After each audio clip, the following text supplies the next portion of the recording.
اس لیے کہ میں اس وقت مخاطب ہوں مسلمانوں سے. اگر غیر مسلموں سے خطاب ہوتا تو ان کو ہم کہتے اسلام میں داخل ہو جاؤ، مکمل کا لفظ استعمال نہ کرتے، کیونکہ وہ تو مکمل باہر ہیں.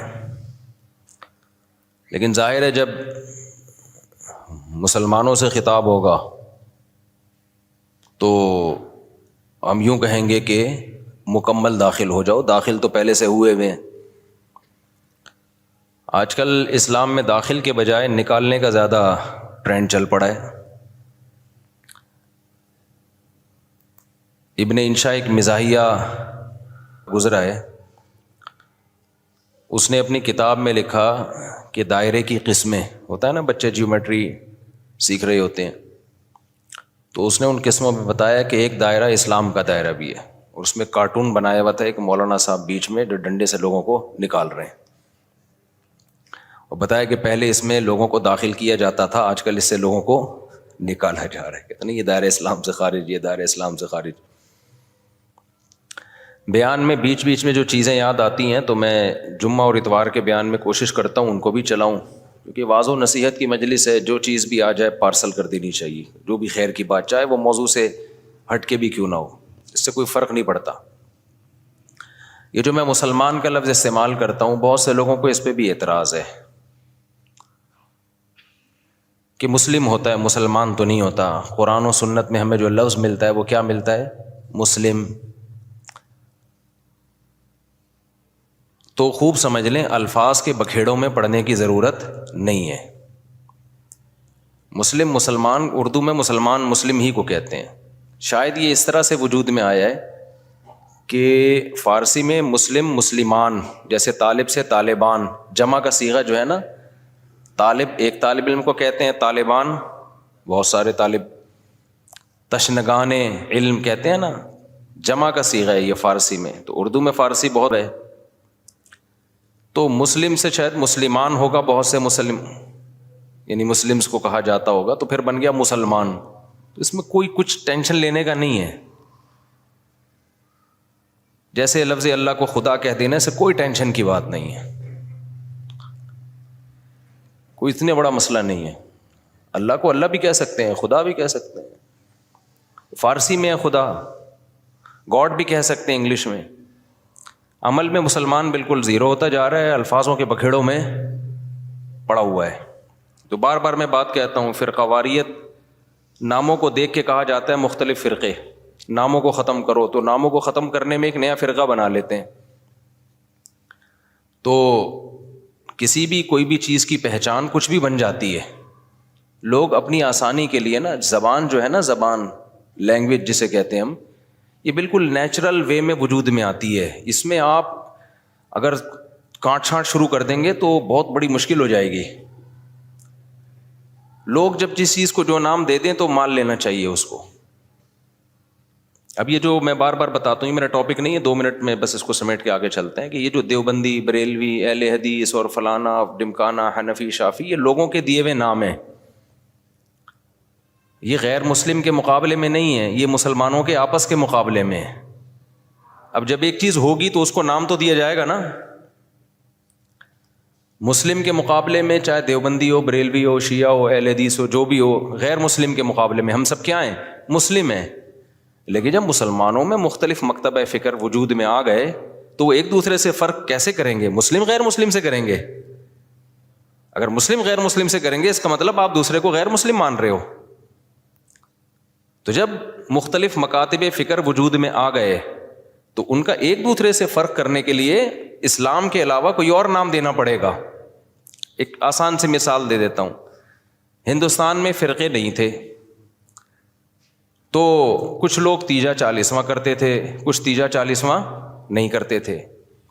اب لوگوں نے تو فرق کرنا ہے نا، تو لوگوں نے اپنی آسانی کے لیے نام دے دیا کہ یار جو نہیں کرتے ان کا تعلق زیادہ تر دیوبند کے مدرسے سے ہے، تو لوگوں نے ان کو ہائی لائٹ کر دیا کس نام سے؟ دیوبندی کے نام سے. یہ پبلک کا دیا ہوا نام ہے. اور جو تیجے 40 میں کرتے تھے وہ ایک مکتبہ فکر تھا، ان کے پاس ان کے اپنے دلائل تھے، ان سے چاہے ہم متفق ہوں یا نہ ہوں، لیکن انہوں نے کچھ بنائے دلائل، ان کی رائے تھی.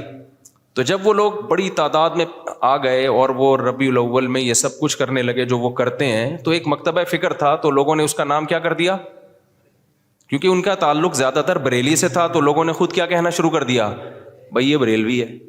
اب اگر آپ کہیں نہیں ہم سب مسلم ہیں،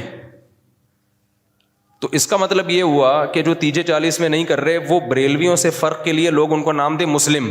اس کا مطلب خود بخود مان لیا کہ جو تیجے کر رہے ہیں وہ غیر مسلم ہیں۔ اس سے فرقہ واریت کم ہوگی یا بڑھے گی؟ وہ کہے گا یار ہمیں تم نے غیر مسلم بنا دیا۔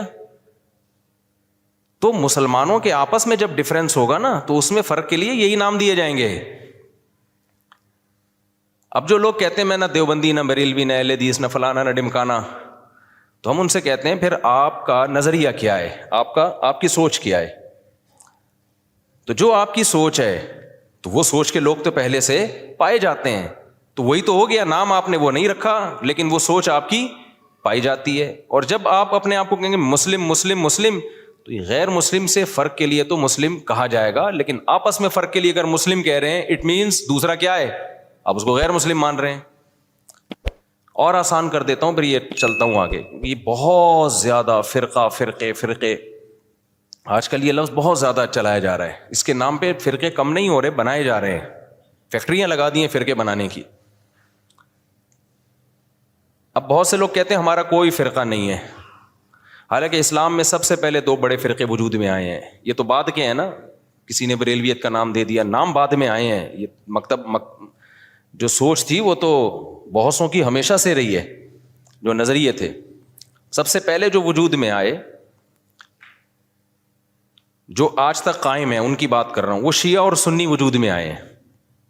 شیعہ حضرات کا جو بیسک دعویٰ ہے پنج تن پاک، اہل بیت کو اور حضرت علی کو، دیگر اصحاب رسول پہ فضیلت دینا، ان کے اپنے اصول ہیں، وہ ان اصولوں پر عمل پیرا ہیں۔ وہ 2 نمازیں ہمیشہ اکٹھی پڑھتے ہیں، وہ 3 طلاق کو ایک بھی نہیں مانتے، کچھ ایک مانتے ہیں، کچھ ایک بھی نہیں مانتے۔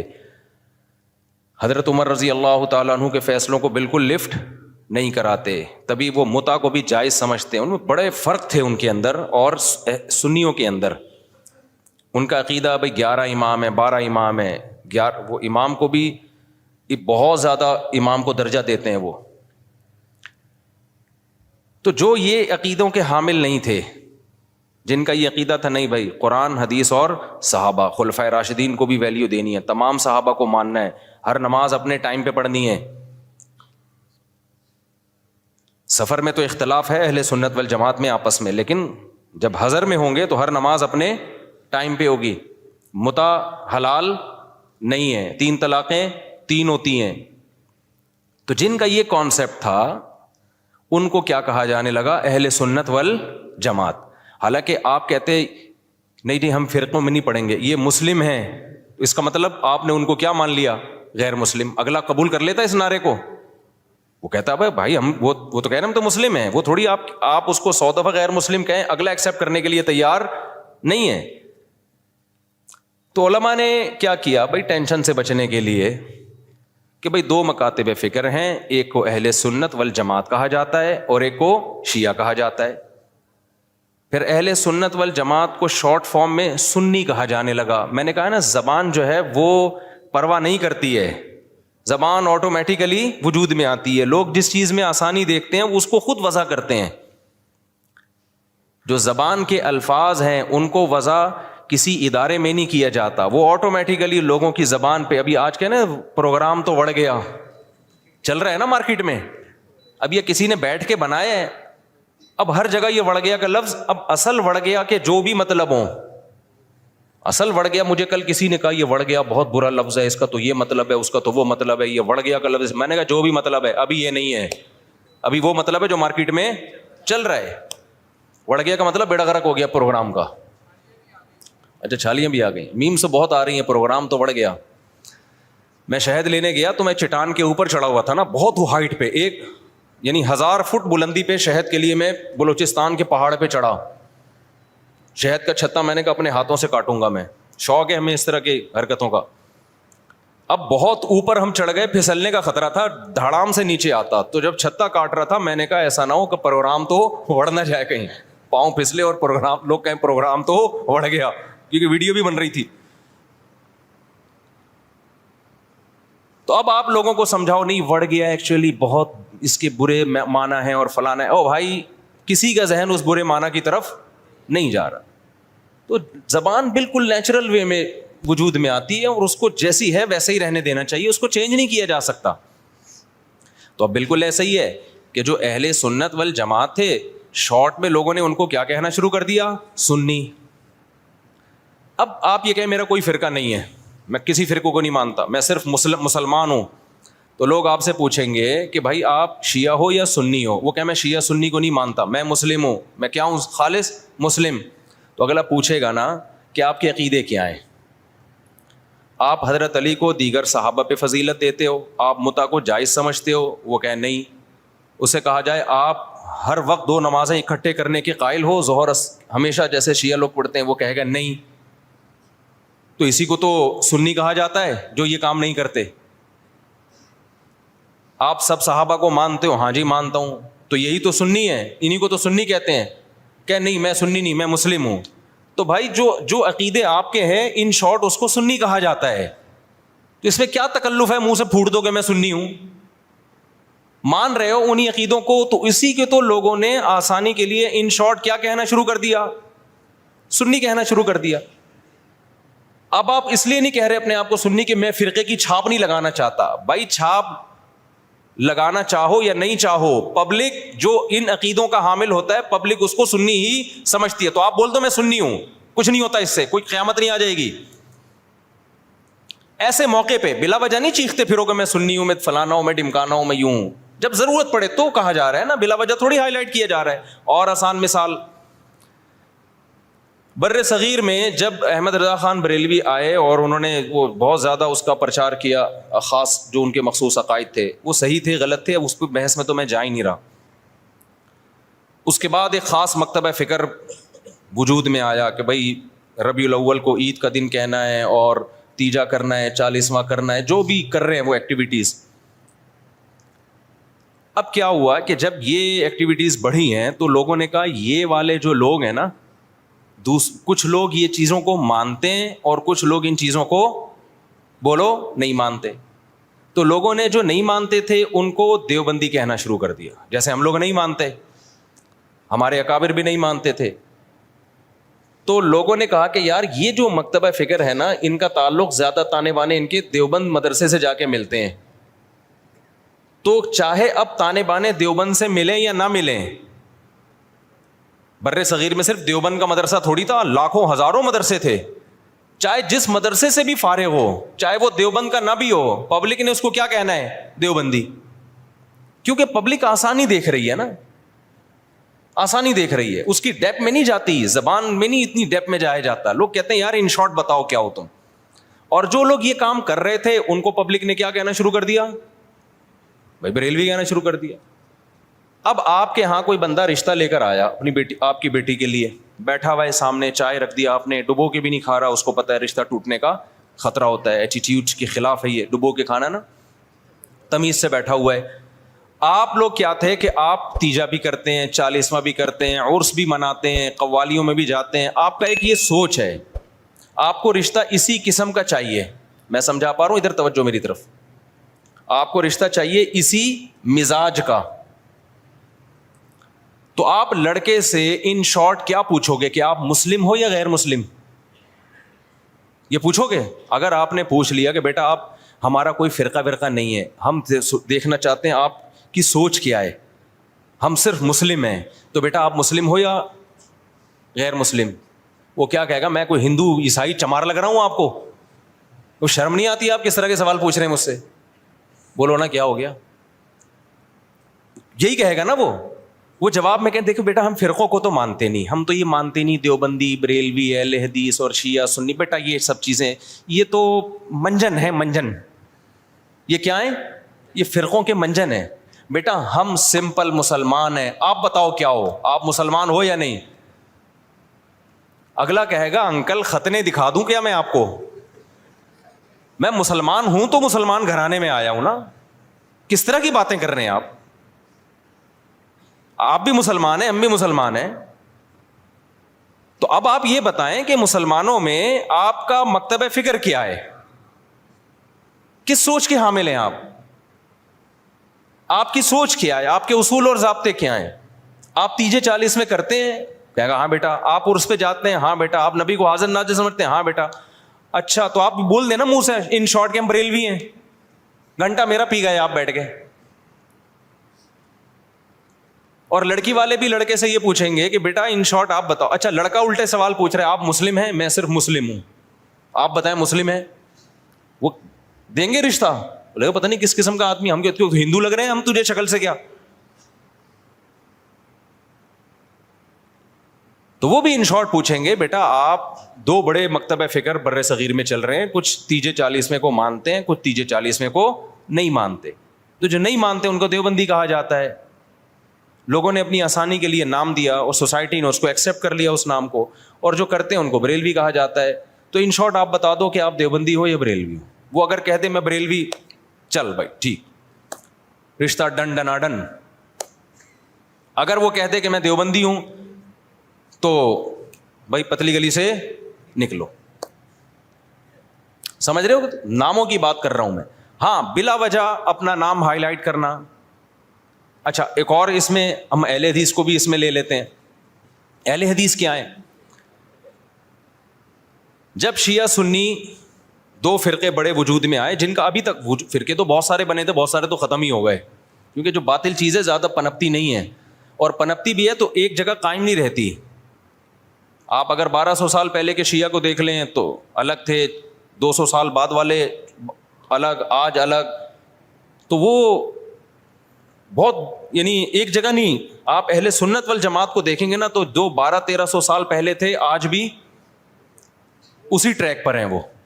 خاص طور پر جو ان چاروں مکاتب فکر کو فالو کرتے ہیں, حنفی, مالکی, شافعی, حنبلی, ان کے اصول 1300 سال پہلے لکھ لیے گئے تھے, مسائل بھی لکھ لیے گئے تھے, تو اب اس سے ہٹتے نہیں ہیں یہ. آپ کو حنفی 800 سال پہلے کا بھی وہی نظر آئے گا جو آج تھا, شافعی 800 سال پہلے کا بھی ویسے ہی نظر آئے گا جیسا آج تھا. اگر تبدیلی ہوئی ہے تو بدعت کے حوالے سے ہوئی ہے, کسی میں بدعتیں آ گئیں, کسی میں بدعتیں کوئی ایکسٹریم لیول پہ ادھر چلا گیا, کوئی مسائل کے معاملے کی بات کر رہا ہوں. جو اسلامک لا ہے, لا نہیں چینج ہوا کیونکہ وہ ریٹن فارم میں آ چکا تھا پہلے. تو اب میں عرض کر رہا تھا کہ دو فرقے بڑے وجود میں آ گئے. ایک کو کیا کہا جاتا تھا؟ شیعہ. ایک کو کیا کہا جاتا تھا؟ سنی. تو سنیوں کا جو اصول اور ضابطہ تھا وہ یہ تھا کہ قرآن سے مسئلہ دیکھا جائے, پھر نبی صلی اللہ علیہ وسلم کی صحیح احادیث سے, اس کے بعد صحابہ. تو انہوں نے اس اصول کو سامنے رکھ کے ریسرچ کی, اور باقاعدہ جیسے حدیث کو ریٹن فارم میں محدثین لے کر آئے کہ بھئی اب سینہ بسینہ کب تک چلے گی, اس کو ریٹن فارم میں لے کر آؤ, کتابیں لکھو, ضائع ہو سکتا ہے علم. تو اسی طرح جو مسائل تھے, یہ جائز ہے, یہ ناجائز ہے, یہ مکروہ ہے, یہ حرام ہے, یہ مکروہ تنزیہ ہے, فلاں کام کرنے سے سدا صاحب واجب ہوتا ہے, فلاں غلطی کرو تو سدا صاحب نہیں پوری نماز ہی لوٹانی پڑے گی, ہزاروں مسائل تھے نا. تو ائمہ کرام نے اجتہاد کیا اور مسائل کو ریٹن فارم میں لانا شروع کیا. تو جو اہل سنت والجماعت تھے وہ ان کے 4 مکاتب فکر وجود میں آئے. جو کام امام ابو حنیفہ نے کیا, اس کام سے جو متاثر ہوئے اور اس طریقے کو جنہوں نے فالو کیا ان کو کیا کہا جانے لگا؟ حنفی. اور جنہوں نے امام شافعی کو فالو کیا ان کو کیا کہا جانے لگا؟ بولتے کیوں نہیں؟ شافعی. اب آپ بتاؤ جو امام شافعی کو فالو کرتے ان کو اگر ہم مسلم کہتے کہ نہیں حنفی شافعی کچھ نہیں ہوتا, یہ مسلم ہے, اس کا مطلب شافعی اگر مسلم ہے تو حنفی بھی غیر مسلم ہے؟ نہیں آئی میرا خیال ہے بات سمجھ. تو یہ نام صحیح ہوتا؟ جنہوں نے امام مالک کو فالو کیا ان کو کیا کہا جانے لگا؟ مالکی. جنہوں نے امام احمد کو فالو کیا انہوں کے کیا کہا جانے لگا؟ حنبلی, جیسے کہ سعودی عرب میں. تو اللہ کا کرنا ایسا ہوا کہ یہ 4 اماموں کا فقہی دنیا میں چلا ہے صدیوں. بہت سارے مسائل میں ان میں اتفاق تھا. کچھ مسائل ایسے تھے کہ 2 امام ایک طرف, 2 دوسری طرف, کچھ میں 3 ایک طرف, ایک طرف. تو جو اختلافی تھے وہ اب اختلافی رہ گئے ہمیشہ کے لیے, جو اتفاقی تھے وہ کیا بن گئے؟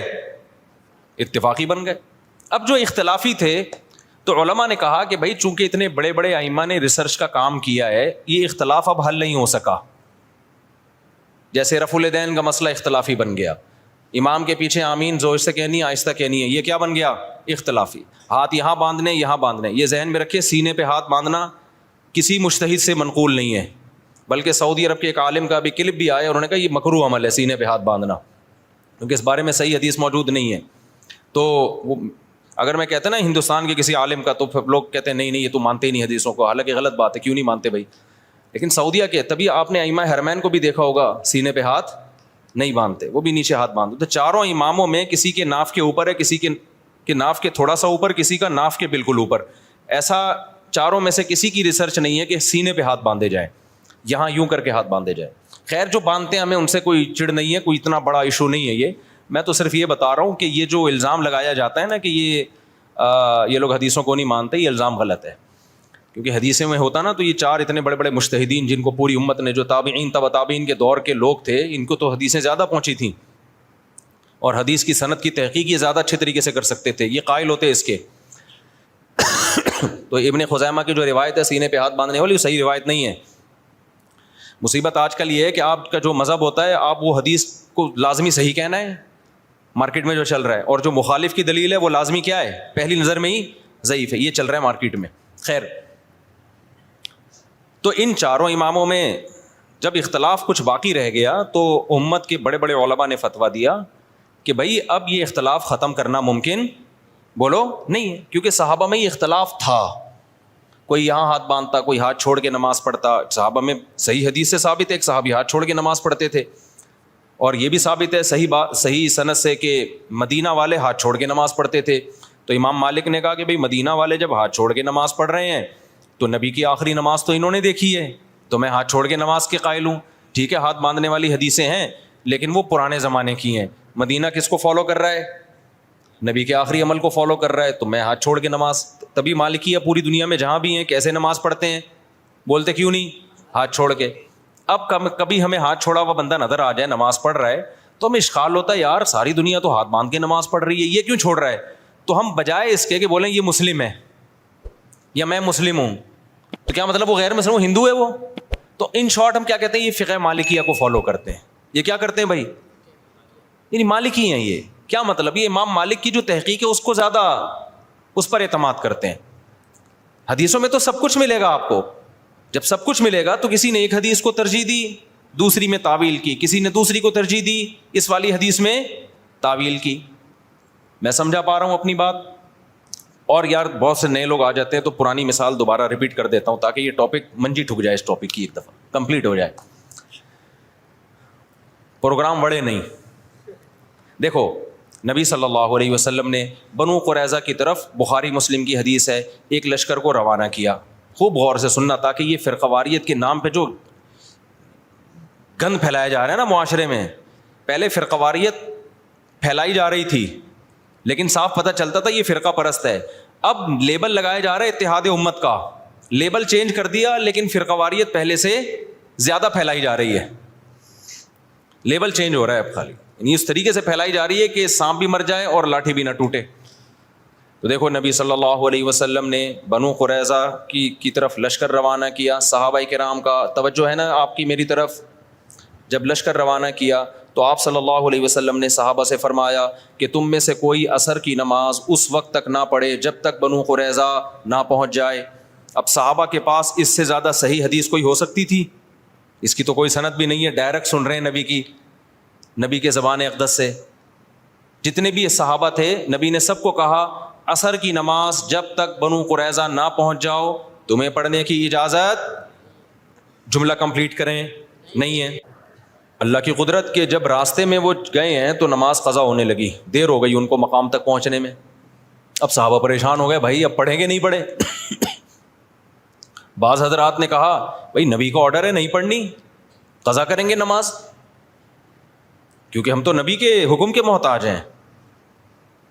ہم پڑھتے کیوں تھے؟ نبی نے حکم دیا تھا نا، تو جب نبی نے چھوڑنے کا حکم دیا ہے تو چھوڑیں گے ہم. دوسرے صحابہ نے کہا کہ نہیں بھائی، نبی کا مطلب یہ تھوڑی تھا کہ قضا کر دو. آپ جب کسی کو بھیجتے ہیں کہ بھائی یہاں سے حیدرآباد جا رہے ہو، دیکھو بیٹا وہیں پہ نماز پڑھنا، راستے میں خطرہ ہے، کوئی بھی مسئلہ ہو سکتا ہے، تو مطلب یہ آپ کو یقین ہے کہ عصر تک پہنچ جائے گا. قضا کرنے کی تھوڑی اجازت ہے، کیونکہ قرآن میں آتا ہے حافظوا علی الصلوات والصلاۃ الوسطی، درمیانی نمازوں کی حفاظت کرو. درمیانی تو عصر کی نماز ہے، اس کی تو خاص تاکید ہے. تو نبی کا حکم تو یہ ہے لیکن نبی کا مقصد یہ بولو نہیں تھا. نبی عالم الغیب تھوڑی ہے, ان کو کیا پتا تھا کہ یہ قضا کر لیں گے, تو اس لیے ہم پڑھیں گے. اب دو جماعتیں بن گئیں, ایک نے کہا ہماری رائے ہے کہ ہم نے پڑھنی ہے, دوسرے نے کہا ہماری رائے ہے کہ ہم نے. دونوں کا مقصد کیا خواہش نفس تھا. اب اگر وہ دونوں پھٹا شروع کر دیتے وہاں پہ کہ تو حدیث کا منکر ہے, معاذ اللہ نقل کفر منجن بیچ رہے ہو تم لوگ, ہمارے پاس صحیح حدیث ہے, نبی نے کہا ہے کہ نہیں پڑھنی, بس ہم نہیں پڑھیں گے, اور جو نہیں پڑھے گا ہمارے ساتھ, جو پڑھے گا وہ دائرہ اسلام سے خارج ہے, وہ حدیث کا منکر ہے, وہ گمراہ ہے, وہ جہنمی فرقوں میں ہے. اس سے فرقہ واریت کم ہوتی یا بڑھتی؟ بولتے کیوں نہیں؟ لڑائی پیدا ہوتی, پھڈا پیدا ہوتا. جن کا خیال تھا نہیں پڑھنی, انہوں نے کہا بھائی ہمیں یہ سمجھ میں آ رہا ہے, اب نبی موجود تو ہے نہیں کہ ہم ان سے پوچھیں یا رسول اللہ آپ کا مطلب کیا تھا. رابطہ بھی نہیں ہے, کوئی فون بھی نہیں تھا اس زمانے میں. دوسرے فریق نے کہا بھائی ہمیں تو یہی لگ رہا ہے کہ نبی کا یہ مفہوم نہیں تھا, وہ تو ہمیں آسانی کے لیے نبی نے حکم دیا تھا, راستے میں خطرات ہوتے ہیں, اب قضا تھوڑی ہو سکتی ہے, ہمیشہ پڑھی ہے بھائی, تو آج بھی پڑھیں گے ہم. انہوں نے پڑھ لی. اب انہوں نے نہیں پڑھنے والوں کو یہ نہیں کہا کہ تم تو مطلب ہی نہیں سمجھتے حدیثوں کا, تمہارے مطلب کھوپڑی میں سینس. آج کل فروعی مسائل میں اسی طرح چیلنج کیا جاتا ہے نا, جب فروعی مسائل میں اختلاف کو ذکر کیا جاتا ہے تو مذہبی اسکالر کا ایٹیٹیوڈ یہی ہوتا ہے, بدتمیزی والا. تو صحابہ میں سے جن کا خیال تھا پڑھنی چاہیے پڑھ لی, جن کا خیال تھا نہیں پڑھنی چاہیے نہیں پڑھی. دو مکتب فکر وجود میں آ گئے کہ نہیں آ گئے اس لحاظ سے وقتی طور پہ. اچھا, دونوں نے ایک دوسرے کے پیچھے نمازیں بھی نہیں پڑھی, یہ بھی ذہن میں رکھیں. جب وہ پڑھ رہے تھے تو انہوں نے ان کی اقتدا نہیں کی ہے, ان کا خیال تھا یہ غلطی پر ہے.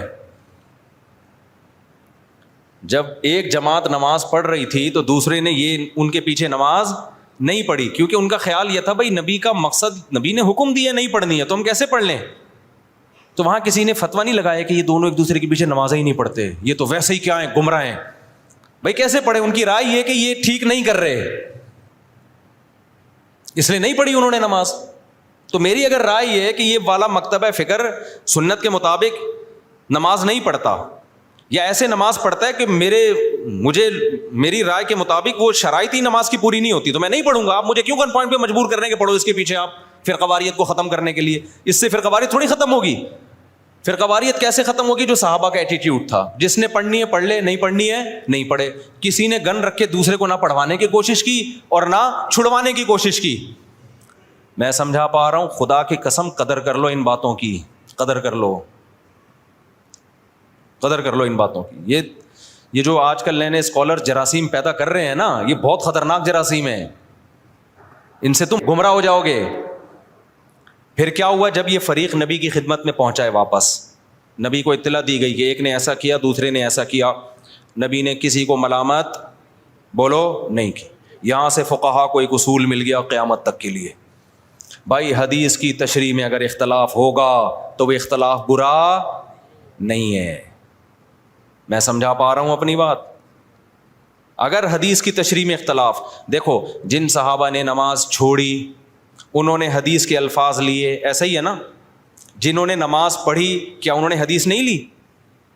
انہوں نے لی. انہوں نے حدیث میں تعویل کی, انہوں نے کہا حدیث کا یہ مطلب نہیں ہے. کیوں نہیں ہے بھائی یہ مطلب؟ کیوں نہیں ہے؟ اس لیے کہ قرآن کہہ رہے ہیں اثر کی حفاظت کرنی ہے, تو قرآن کا بھی تو حکم ہے نا, اس کو بھی تو فالو کرنا ہے. اب اگر کوئی ہمارے سامنے حدیث کا ریفرنس پیش کرتا ہے اور ہمارے خلاف جاتا ہے, ہم کہتے ہیں حدیث کا یہ مطلب نہیں ہے, تو 2-2 فٹ توے پر اچھلنے شروع کر دیتا ہے وہ کہ دیکھو نبی کی حدیث آئی, بجائے سینے سے لگانے کے فوراً کہہ رہے ہیں حدیث کا یہ مطلب نہیں ہے. یعنی یہ بتائیں گے ہمیں کیا مطلب ہے. اور بھائی ہم جو مطلب دوسرا بتا رہے ہیں وہ اس لیے بتا رہے ہیں کہ اس کے مقابلے میں دیگر دلائل کو بھی تو دیکھو, قرآن کو بھی تو دیکھو, حدیث متواتر کو بھی تو دیکھو. اس لیے ابن قیم رحمہ اللہ تعالیٰ نے ان صحابہ کی رائے کو زیادہ ترجیح دی ہے جنہوں نے نماز پڑھی ہے. انہوں نے کہا انہوں نے کیا کیا ہے کہ حدیث کا ایسا مفہوم بیان کیا کہ وہ حدیث دیگر حدیثوں سے اور قرآن کی آیتوں سے میچ کر گئی ہے. وہ زیادہ ان کا مذہب ثواب سے سواد والا ثواب یعنی درستگی کے زیادہ قریب تھا. تو یہی امام حنیفہ کا اصول ہے کہ جب بھی کوئی حدیث آتی ہے چاہے صحیح حدیث ہو, وہ قرآن اور احادیث مشہورہ متواترہ پہ پیش کرتے ہیں. اگر اس کے موافق ہے تو ٹھیک ہے, نہیں ہے تو اس میں تعویل کر دیتے ہیں. تو یہ اس حدیث سے ہمیں زندگی بھر کے لیے ایک اصول پتہ چل گیا. بھائی قرآن و سنت میں اگر نیت اللہ رسول کی ماننی ہے, دائیں بائیں جانا مقصد نہیں ہے, اپنی خواہشات کی پیروی مقصود نہیں ہے, تو پھر اگر حدیث کی تشریح میں اختلاف ہوگا تو وہ اختلاف برا نہیں ہے, اور اس کی بیس پہ نہ انسان جہنم میں جاتا ہے, بلکہ اس کی بیس پہ ہوتا کیا ہے, نبی کا حکم صحیح حدیث موجود ہے, اذا اجتہد المجتہد, جب کوئی اجتہاد کرتا ہے, مجتہد عام آدمی نہیں, مجتہد اجتہاد کرتا ہے, فإن اخطأ فلہ اجر, غلطی کرے گا پھر بھی اجر ملے گا, وإن اصاب فلہ اجران, درست نتیجے تک پہنچے گا 2 اجر ملیں گے اس کو. ہم کہتے ہیں دونوں صحابہ میں سے ایک نے صحیح کیا دوسرے نے غلط کیا, لیکن جس نے غلط بھی کیا نیت ٹھیک تھی ان کی, ان کو یہی سمجھ میں آیا تو غلط کے باوجود ان کو اجر ملا, اور جنہوں نے صحیح کیا تو ان کو کتنے اجر ملے, بولو 2 اجر ملے. لیکن اتنی بات ثابت ہو گئی کہ نہ انہوں نے ان پہ طعنہ تشنیع طنز کیا, نہ انہوں نے ان پہ طنز کیا. اب ہوا یہ کہ چاروں اماموں نے جب اجتہاد کیا تو اس کے نتیجے میں بھی یہی ہوا ہے کہ بہت سے مسائل میں آپس میں کیا ہو گیا, اتفاق. مثال کے طور پر اس مسئلے میں اتفاق ہو گیا کہ حالت اقامت میں حضر میں 5 نمازیں اپنے ٹائم پہ پڑھی جائیں گی, 2 نمازیں اکٹھی نہیں کی جائیں گی. سفر میں 3 امام اس کے قائل ہوئے کہ 2 اکٹھی کی جائیں گی, امام صاحب نے کہا کی جائیں گی, مگر کس طریقے سے, قضا کر کے نہیں, بلکہ ظہر کو آپ عصر کے قریب لے کے جائیں گے, پھر پڑھیں گے, پھر عصر کو مقدم کریں گے. انہوں نے حدیثوں میں یہ مفہوم کیوں بیان کیا, وہی اصول تھا ان کا, بھائی پہلے کس پہ پیش کرو, قرآن پہ. تو قرآن تو ہر نماز سفر ہو یا حضر اپنے ٹائم پہ پڑھنے کا حکم دے رہا ہے آپ کو, تو انہوں نے کہا اس طریقے سے جمع کی جائیں گی. اب کیا ہوا, اسی طرح صدقہ فطر میں اختلاف ہوا. امام ابو حنیفہ نے کہا حدیث میں آتا ہے کہ آٹا دے دو کسی غریب کو, تو اگر کوئی پیسے دے دے تو بھی ٹھیک ہے, مقصد تو پورا ہو گیا. تینوں اماموں نے کہا نہیں بھائی مقصد نہیں, حدیث میں جب آٹا ہے تو ہم کیا دیں گے, آٹا ہی دیں گے. لہذا آپ نے سعودی عرب میں دیکھا ہوگا جب وہ عید کے دن فطرانہ دیتے ہیں تو آٹے کی تھیلیاں لے کر آتے ہیں عیدگاہ میں, دیکھا ہوگا نا جو لوگ سعودی عرب میں رہے ہیں. ہمارے یہاں ڈائریکٹ پیسے جمع کرا دیتے ہیں, ایسا ہی ہے کہ نہیں ہے. اب کیا ہوا, امام شافعی کی رائے ہوئی کہ بھئی ہاتھ یہاں باندھے جائیں, امام حنیفہ کی رائے ہوئی ہاتھ یہاں باندھے جائیں, امام مالک کی رائے ہوئی کہ ہاتھ چھوڑ دیے جائیں. تو یہ سب چیزیں حدیثوں میں ہمیں ملتی ہیں. امام شافعی کی رائے رکوع میں جاؤ تو ہاتھ اٹھا کے نماز پڑھو, رفع الیدین کرو. امام حنیفہ کی رائے ہوئی عبداللہ بن مسعود کی صحیح حدیث ہے کہ بھئی صرف تکبیر تحریمہ میں کرو, اس کے علاوہ نہیں کرو, اور اس نماز کو عبداللہ بن مسعود نے نبی کی نماز قرار دیا. تو امام صاحب نے دلائل کے تانے بانے ملائے, انہوں نے کہا میری نظر میں یہ آخری نماز ہے نبی کی, اس پہ قرائن ہے ان کے پاس, بہت مضبوط قرائن ہے.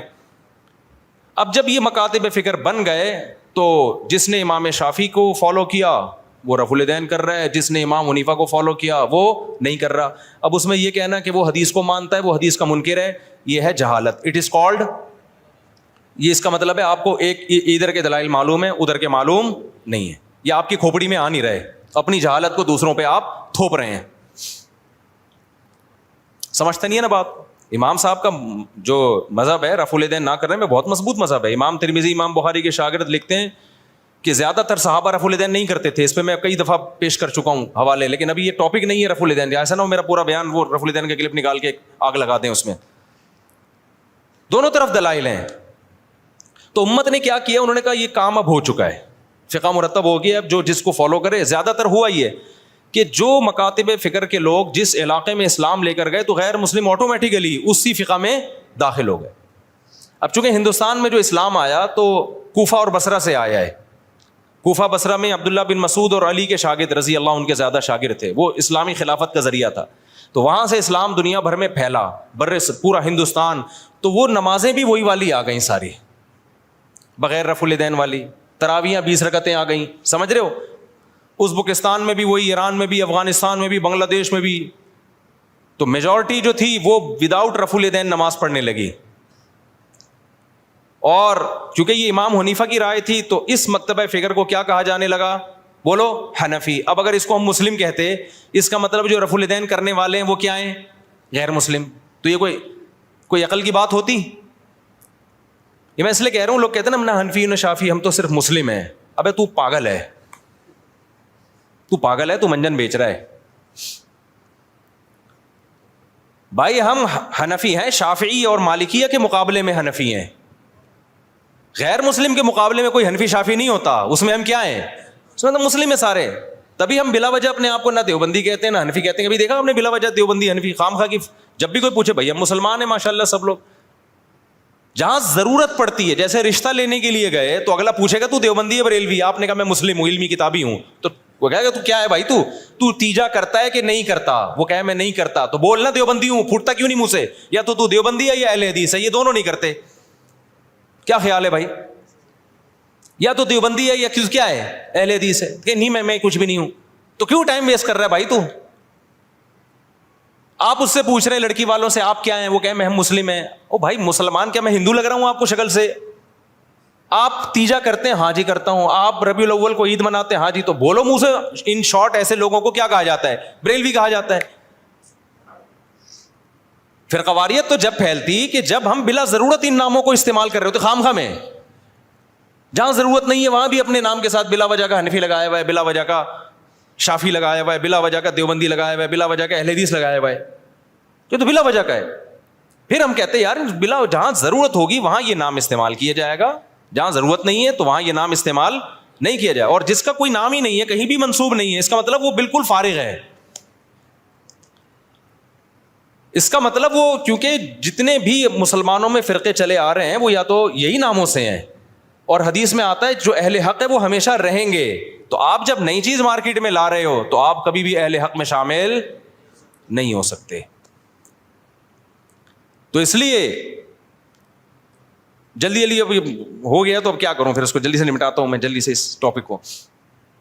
تو یہ جو سنیوں کے 4 مکاتب فکر تھے نا, ان میں وہ اختلاف نہیں ہے جو شیعہ اور سنی کا اختلاف ہے, کیونکہ یہ سب قرآن کو مانتے ہیں, حدیث کو مانتے ہیں, ایک دوسرے کا احترام کرتے ہیں, سب بدعت کے خلاف ہیں. تھوڑے ان میں آگے جا کے اختلاف آتے ہیں.